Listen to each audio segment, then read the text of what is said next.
여러분 안녕하십니까? 박완신 교수입니다. 오늘은 부흥운동을 주제로 여러분과 함께 말씀을 나누고자 합니다. 제가 장로로 섬기는 소망교회에서는 매주 화요일 화요조찬 성경 공부를 하고 있습니다. 특히 지난 9월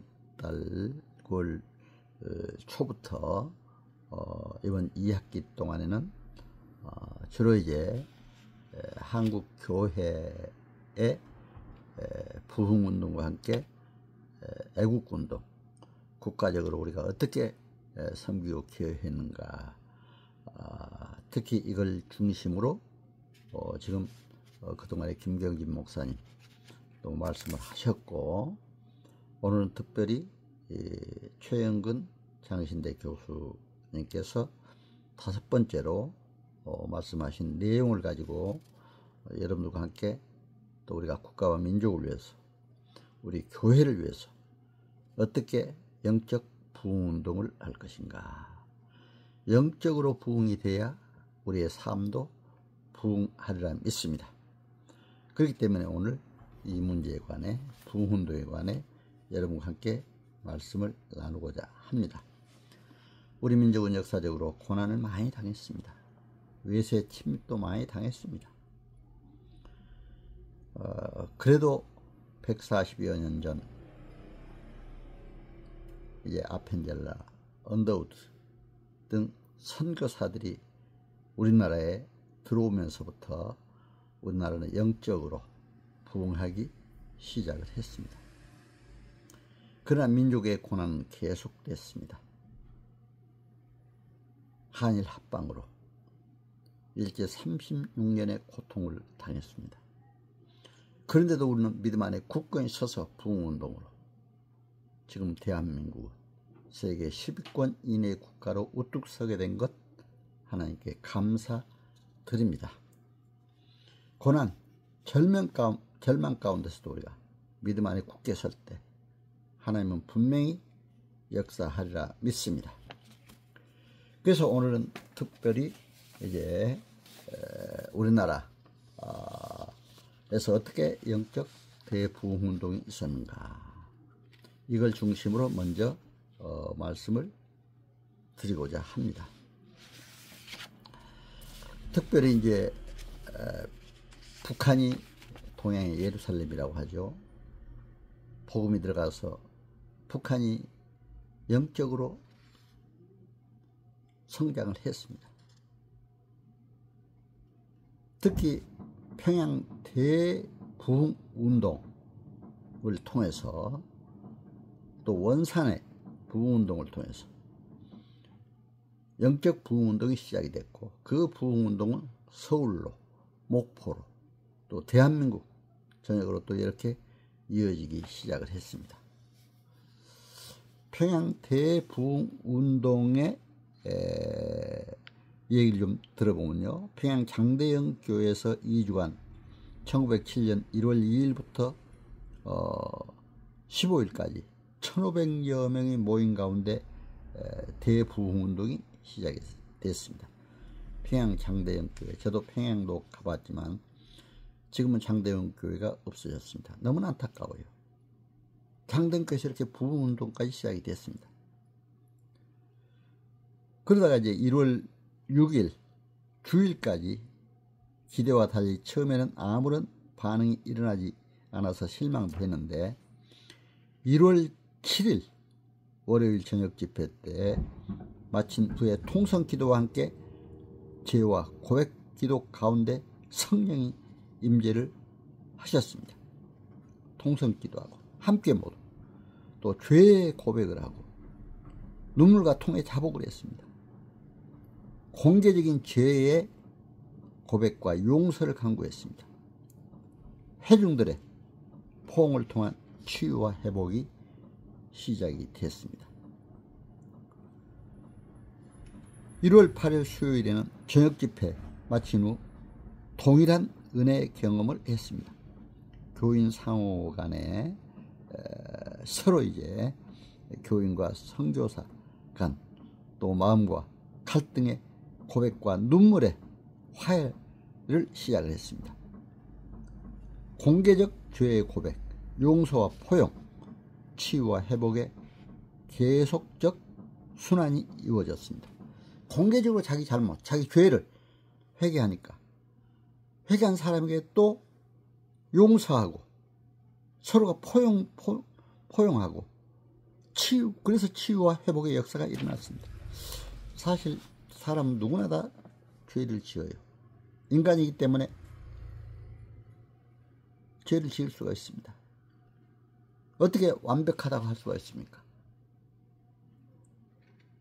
속으로, 마음속으로 음란한 생각 품는 자체도 죄이지 않아요? 음란한 행동을 하는 것도 죄이지 않아요? 욕심을 부리고 남의 재산을 뺏으려고 하는 것도 죄 아니에요? 폭력을 휘둘리고 하는 것도 죄 아니에요?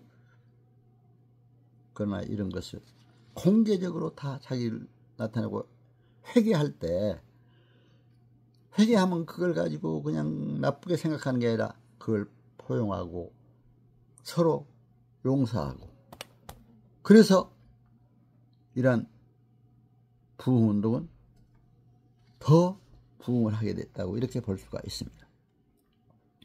그래서 이렇게 특히 이제 당시에 그 주공상 장로의 공개적인 죄의 고백이 있었습니다. 자기가 이제 여러 가지 죄를 범한 거, 공금유용도 했고 또 이제 간음도 했고 이런 것들을, 근데 몸을 떨면서 몸부림치면서 용서를 구하는 처절한 회개 기도를 했습니다. 근데 교인들이 그의 주변에 모여 팔로 안아주면서 고통 중에 신음하는 그를 위로하는 모습을 보면서 너무나 아름답습니다. 얼마나 아름답습니까? 뒤에 죄 지었다고 고백하면 일반인들 볼 때는 막 오히려 그냥 더 정죄하려고 그러고 더 왜 그 나쁜 짓을 했다고 그러고 아주 정죄해버리잖아요. 그러나 우리가 그런 것은 신앙인의 자세가 아니다. 정죄하지 말고 죄를 고백할 때 그걸 용서하는, 주님도 용서했잖아요. 죄 지은 자를. 예수님의 모습을 담는다면 용서하고 회개하는 자에 용서하고 나가는 그런 모습이 필요하다. 이렇게 해서 말씀을 드립니다. 그래서 이렇게 평양 대부흥 운동에 이제 이러한 좋은 역사가 일어났다, 이렇게 생각이 될 수가 있습니다. 그래서 평양 대부흥 운동의 의미는 한국 교회의 자치로의 이행을 했고 1907년 장로교 독로회가 시작이 돼서 한국인 목사 한 수가 처음에 시작이 됐습니다. 얼마나 아름답습니까? 참회기도, 회개기도. 사실 우리 소망교회는 지금 금전에 기도 운동을 하고 있습니다. 기도, 네 겹의 기도, 내 곁의 기도. 네 겹의 기도 뭡니까? 참회, 회개하는 기도, 하나님께 서원하고 약속, 또 중보기도, 감사기도. 이 기도를 누구와 함께 모두 같이 내 곁에 기도를 해야 하는 그러한 기도 운동을 하기 때문에 상당히 의미가 있다고 생각이 됩니다. 그래서 이제 이러한 기도 하면서도 우리가 암울한 때도 있습니다. 캄캄해질 때도 있습니다. 그러나 다시 일어서서 또 기도해야 된다고 생각이 됩니다.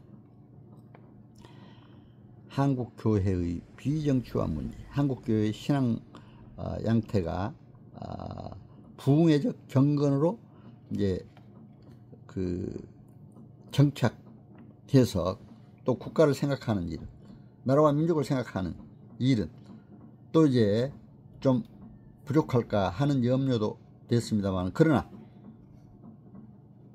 국가와 민족을 위해서도 계속 기도를 했습니다. 1907년 정미 7조약, 한일 신협약이라고 그러죠. 이 정미 7조약이 체결이 돼서 일제의 한국 지배가 공고화됐습니다. 너무나 안타까운 일입니다. 한민족의 아픔과 분노를 성령운동이라는 종교적 카타르시스로 이제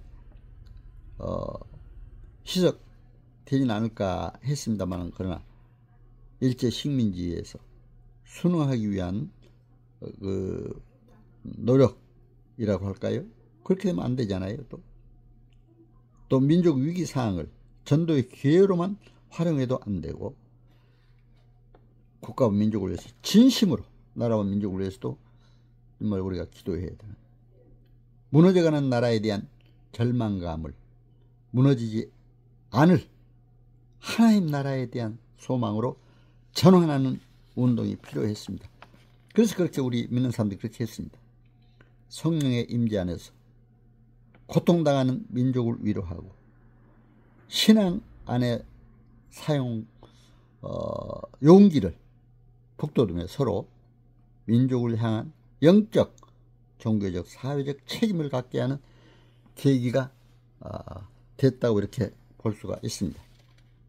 대부흥운동은 비정치화, 또 몰역사화, 신비주의와 사건이 아닙니다.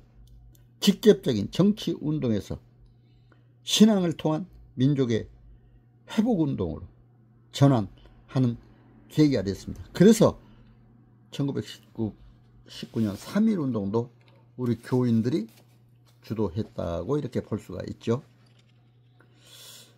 그래서 이제 평양의 대부흥운동, 이것은 소통과 교류, 세계 도처의 부흥운동 소식이 이제 일어나기 시작을 했죠. 이걸로 인해서 부흥운동을 위한 선교사들과 교회 지도자들의 열망이 컸습니다. 성령의 임재에 대한 갈망과 한국교회의 영적, 내적 변화에 대한 갈망, 위기 상황에서 인간의 무력함과 하나님을 향한 절대적 의존, 성령의 임재의 부흥을 위한 연합기도회, 또 서울, 평양, 원산 1906년 1월달에 이렇게 이루어졌고, 평양지역 장로교, 감리교 선교사 연합수련회도 1906년 8월에 가진 바 있었습니다. 강사는 하다. 이 주제는 하나님은 사랑이시라, 이렇게 하나님은 사랑이시라, 이 주제로 부흥회도 열고 했습니다. 하워드 존스턴 부흥회, 얘는 1906년 9월달에 있었죠. 그래서 이제 인도 웨일즈 부흥운동도 했고, 조선에는 누가 성령 충만함을 받고자 하는가, 이런 주제로 했습니다. 조선에는 누가 성령 충만함을 받고자 하는가. 그리고 성탄절 일주일 특별 기도회 1906년 12월 달에 하기도 했습니다. 그렇게 해서 이러한 대부흥운동과, 그렇다면 우리 한국교회 이제 결론적으로 말씀드리고자 하겠습니다. 평양 대부흥운동, 1907년에 있었던 부흥운동, 한국교회 오순절 사건과 또 이제 연결되기도 하죠. 한국교회 사경회, 기도회, 부흥회 전통을 합류시켜서 한국교회 특징을 형성하는 계기도 됐다. 또 성령의 임재를 통해 하나님의 거룩한 보편적 사도적 교회로 거듭난 사건, 성령 안에서 교회의 하나됨과 그리스도의 몸의 회복, 한국교회의 연합과 일치, 교회 공동체의 갈등의 치유, 선교사와 한국교회의 일치, 교파의 연합과 협력 강화를 통한 이러한 신앙적인 노력도 있었습니다. 개인, 공동체, 사회로 부흥의 확장, 철저한 회개와 거듭남, 영적 각성과 도덕적 각성, 내면과 외적인 삶의 일치를 하자 이거죠.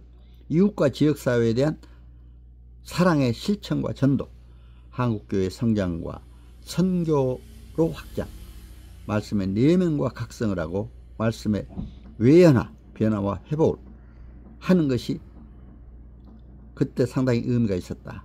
그래서 교회의 성장과 선교의 활성화를 기할 수 있었다. 그래서 우리가 국가가 어려울 때 교회가 이렇게 교회의 성장도 이룰 수 있었지만, 또 선교의 활성화, 외적인 또 선교의 활성화도 이룰 수 있는 계기가 됐다 해서 오늘 부흥운동 1907년 당시부터 있었던 평양 대부흥운동을 계기로 해서 이제 원산, 또 이제 남한으로 내려와서 서울, 또 심지어는 목포에까지 가서 부흥회를 했다고 합니다. 그대로 이제 전국적으로도 퍼져나갔죠. 그때는 제가 어렸을 때, 또 처음 신앙 가졌을 때, 그때는 부흥회가 많았어요. 부흥회 한번 가면 아주 그냥 신나게 모두 찬송도 부르고, 그냥 이렇게 설교도, 그 부흥 강사들이 설교도 아주 힘차게 또 박력 있게 하시고 해서 상당히 그런 게 기억이 납니다. 그러나 우리 교회 부흥, 교회 안에서만이 끝날 거 아니라 나라와 민족이 어려울 때 국가와 민족을 위해서 기도해야 된다고 생각이 됩니다. 지금 이 나라가 너무나 갈등이 심합니다. 세계에서 갈등률이 1위라고 그럽니다. 안 되죠. 빨리 갈등을 치유해야 됩니다. 서로가 상대방의 약점만 보지 말고 서로가 사랑하고 이해하며 통합하는, 동서가 먼저 통합하고 남북이 통합하는 이런 기회가 되어야 된다 생각이 됩니다. 세계 유일한 분단국으로 남아 있습니다. 저 북녘에 빨리 복음으로 남북한이 하나 되는 역사가 일어나기를 간절히 기원합니다. 그렇게 해서 우리 대한민국이 세계 속에 우뚝 서는 나라로 이렇게 되기를 간절히 기도드립니다. 여러분 오늘 부흥운동 함께 시간을 갖게 돼서 또 영광입니다. 감사합니다. 건강하시고 행복하시길 기원합니다.